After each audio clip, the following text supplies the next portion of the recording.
Why is my family Christian?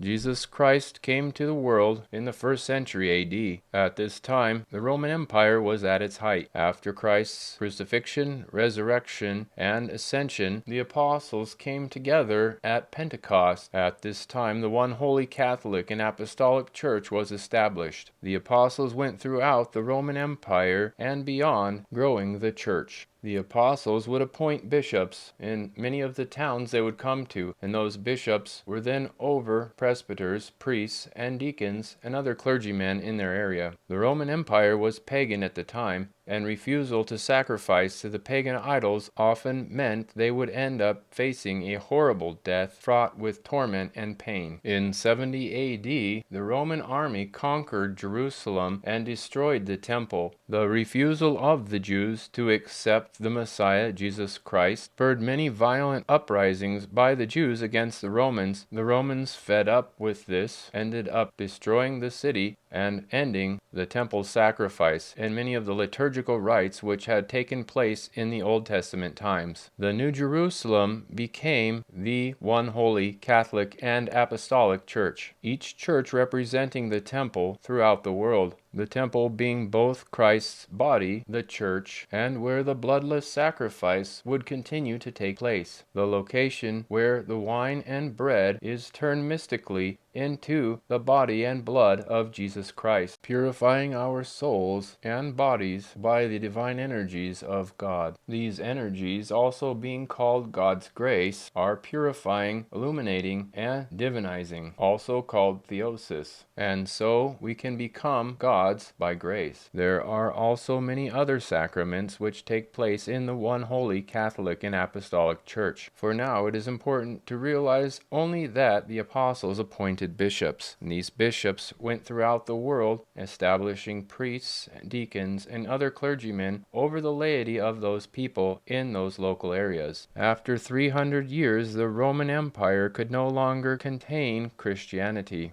Emperor Constantine in the 4th century legalized Christianity, and later on Christianity became the religion of the Roman Empire. Our ancestors in Northern Europe were rightfully skeptical about joining this Roman religion. Northern Europeans had been at war with Rome for many centuries. The Goths, which come from Northern Europe and reportedly from Sweden, ended up sacking Rome. Even before this, in places like Teutoburg Forest in Germany, where Northern Europeans wiped out 3 legions of Romans. While Caesar could not subjugate the Northern Europeans, the gospel of the King of all kings could. The bishops who had been appointed by the apostles and the bishops who the bishops elected after them continued to spread north up toward Northern Europe. My family, having come from a long line of Swedish pastors, were ordained by the bishops who were ordained by the bishops who came before them. One of the first saints to reach Denmark in Sweden was named Saint Ansgar. He was the apostle of the north and enlightener of Denmark and Sweden. He was the Archbishop of Hamburg-Bremen. His feast day is celebrated on the date of his repose, February 3rd. Ansgar was born in Amiens. He had for a period resided with the baptized Danish king Harald Klok, and when Louis the Pious at Worms in 829 was requested by 2 representatives from Sweden and the Swedish king Björn at Hague, he appointed Ansgar missionary. The representatives had claimed that the several Swedes were willing to convert to Christianity. Saint Ansgar arrived at Birka in 829 with his aide Friar Whitmar, and a small congregation was formed in 831, which included the king's old steward Hergeir as the most prominent member. The See of Hamburg was designated a mission to bring Christianity to the north, and thus Saint Ansgar became known as the Apostle of the North. He died in 865 in Bremen. His hagiography was written by his successor as Archbishop, Rimbert of Terholt in Vita Ansgari. While St. Ansgar's mission to Sweden bore much fruit, it did not, however, convert the nation from paganism to Christianity. This did not take place until St. Sigfrid of Vaxjö. St. Sigfrid was a missionary bishop in Scandinavia during the first half of the 11th century. Originally from England, St. Sigfrid is credited in late medieval kingdom singing lists and hagiography, with performing the baptism of the first steadfastly Christian monarch of Sweden, Olaf Skotkonung, in 1008 AD. This single event, more than any other, is one of the main reasons that our family is Christian. At the very least, that we have so many Lutheran pastors in our family.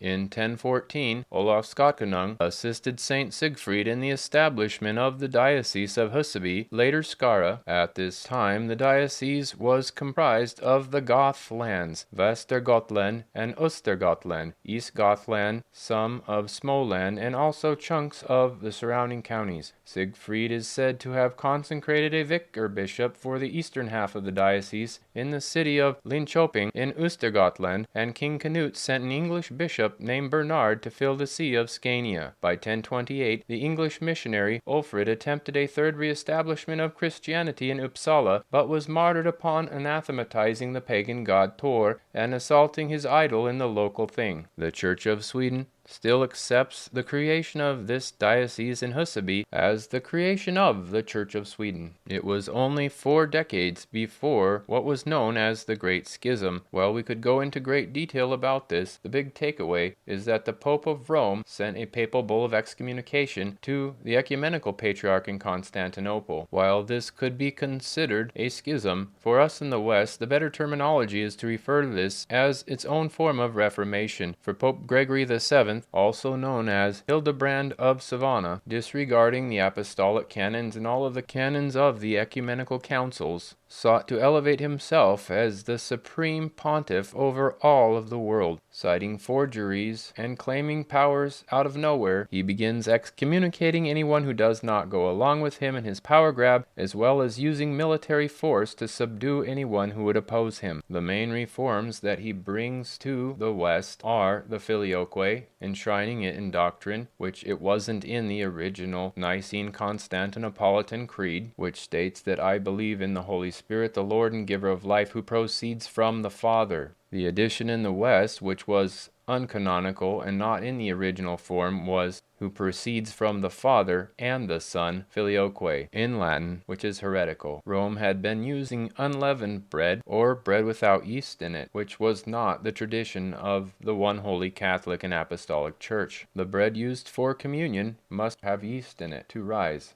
like Christ. There was also the contention that in the West, priests were not supposed to marry according to the Pope. This went against the canons and the tradition of having married priests. Unfortunately, the other bishops in the one holy Catholic and Apostolic Church were unable to provide new bishops into the lands of the heretical Pope. Thus, the Papal Reformation was complete, and people in these areas had little hope of any change. They would remain Papal Protestants for hundreds of years. The Schism, or Reformation 1.0, had changed the Orthodox faith so significantly that it was obvious in reading the Bible that what the Papal Church was doing was not the Orthodox faith. In the 16th century, or the early 1500s, Martin Luther, along with many other people who had a desire to restore the Orthodox faith, made a valiant attempt to do so. Unfortunately, Reformation 2.0 fared little better. It is at this point where the Church of Sweden, looking at the Protestant Reformation 2.0, decided to take its earlier bishops and then convert them to Lutheranism. And so our Swedish pastors in our family reach back almost to the very Reformation. My great-great-grandmother, Amanda Tellander, has had Lutheran pastors in her family going back 300 years. As I continue to study Orthodoxy, I continue to find that many of the things that have been passed down from generation to generation by our Lutheran pastors, mothers, and Christian faithful match the Orthodox faith. Certainly not all, but most, or many. The bishops over our Northern European ancestors unfortunately have let us down. We have not also held them accountable. We have a real opportunity to return Northern European and European people back to the Orthodox faith of the one holy Catholic and Apostolic Church. Join me and the St. Anna Mission as we try to restore what was attempted under Martin Luther and the other reformers, but we, with all of the information we have today and what we know is orthodox, to return to the true faith. Help St. Anna, we will become orthodox.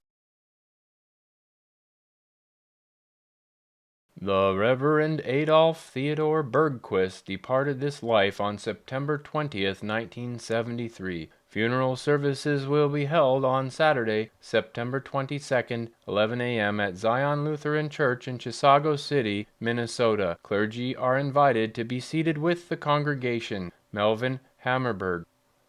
Adolph Theodore Bergquist, January 22, 1892 to September 20th, 1973. Here was a pastor who was the son of a pastor, brother of two pastors, brother-in-law of a pastor, and father of a pastor, and on his mother's side the descendant of several generations of ministers in Sweden. Adolph Theodore Bergquist was born on January 22, 1892 at Peale, Pennsylvania, where his father, the Reverend Pehr Adolf Bergquist, was pastor of the Nebo Lutheran parish. The mother's maiden name was Amanda Theodora Tellander. There were 3 sons in the family who became ministers, and a daughter who married a minister. Adolph enrolled in the preparatory department at Upsala College, Kenilworth, New Jersey, now East Orange, and began his college training there. He was graduated from Augustana College, Rock Island, Illinois, in 1916. He was ordained to the ministry by the Augustana Synod following graduation from Augustana Seminary in 1918. He was married the same year to Minnie Amelia Anderson.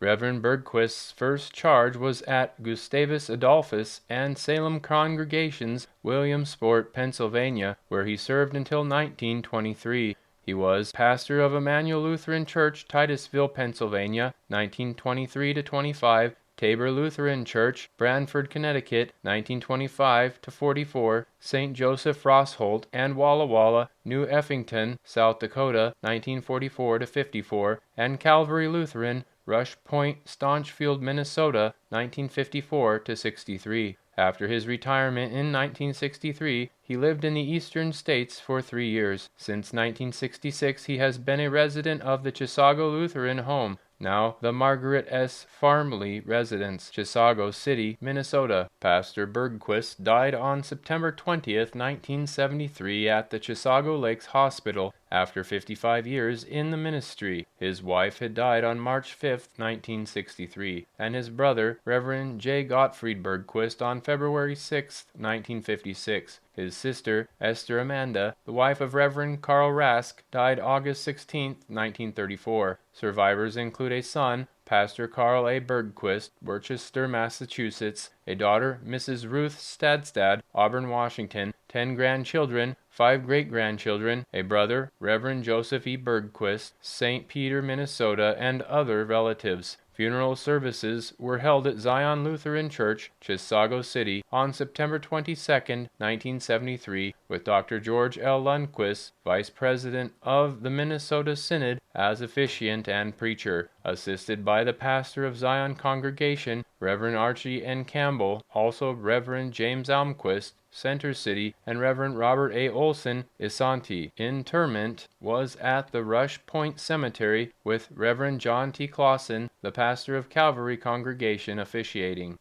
Archives. 710 North Washington Avenue, St. Peter, Minnesota, 56082, August 21, 1974. Reverend Carl Manfred, 122 West Franklin Avenue, Minneapolis, Minnesota. Dear Carl, I have just had a conversation with Reverend Joseph Bergquist. He says you had called on the phone and asked for a picture of his brother Adolph for use with the obituary in the minutes. Joe gets a little mixed up about things like that, so he came to check with me. He thought he was supposed to write the obituary, but I told him I had written it and sent it in several months ago. He will send you a picture of Adolph. I showed him a copy of the obituary that I had written, and he thought it was okay, except that in the last line of the second paragraph, I have a daughter who married a minister. He says there were 2 daughters who married ministers. That can easily be changed to read correctly. Then on the second page of my manuscript, at the end of the first paragraph, where I mention that his sister, Esther Amanda, died in 1934, there should be added this sentence: his sister Ellen Johanna, the wife of Reverend John Berman, died in 1919. Brother Joe did not even seem sure if it was you who called him. In case it was not you, when it must have been someone else there at the office, I trust that you will see to it that this letter and the picture that Joe is sending will get to the right place. Greetings and kindest personal regards. Sincerely, Emery Johnson. September 28, 1973. Reverend Carl A. Bergquist, Sr., 39 White Marsh Avenue, Worcester, Massachusetts, 1606. Dear Pastor Bergquist, in the next issue of the Minnesota Synod Lutheran, we will want to run a picture and the obituary of your father. Pastor Campbell of Zion Church in Chisago City sent a few facts about the memorial service, and Dr. Hammerberg's office had some information about his schooling, but very little other data is available. In the enclosed issue of the Minnesota Synod Lutheran are 2 obituaries which give you some idea of what we include. Could you write out those pertinent facts and send them with a recent, if possible, glossy picture of him? We will go to work on the next issue toward the end of November, so we do have a little time. If you send a picture you would like returned, indicate this and we will be happy to comply. Sincerely, Dorothy Vrosper, Secretary to Dr. Wursel. Service held for Pastor Bergquist.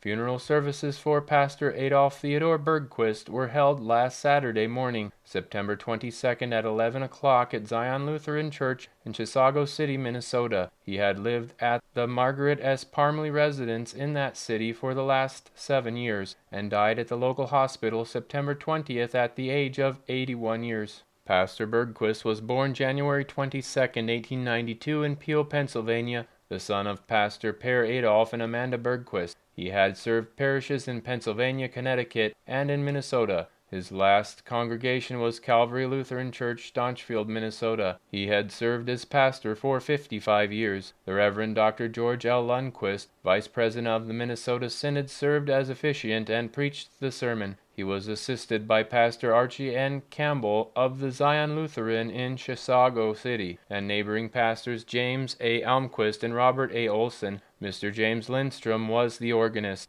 Interment was in the Rush Point Cemetery with Pastor John T. Clausen officiating. The women of Calvary Church served dinner after the service at the cemetery. Survivors include a son, Pastor Carl A. Bergquist, Worcester, Mass., a daughter, Mrs. Ruth Stadstead, Auburn, Washington, a brother, Pastor Joseph E. Bergquist, St. Peter, Minnesota, 10 grandchildren, 5 great-grandchildren, other relatives, and a host of friends. St. Peter, Minnesota Herald, September 26, 1973.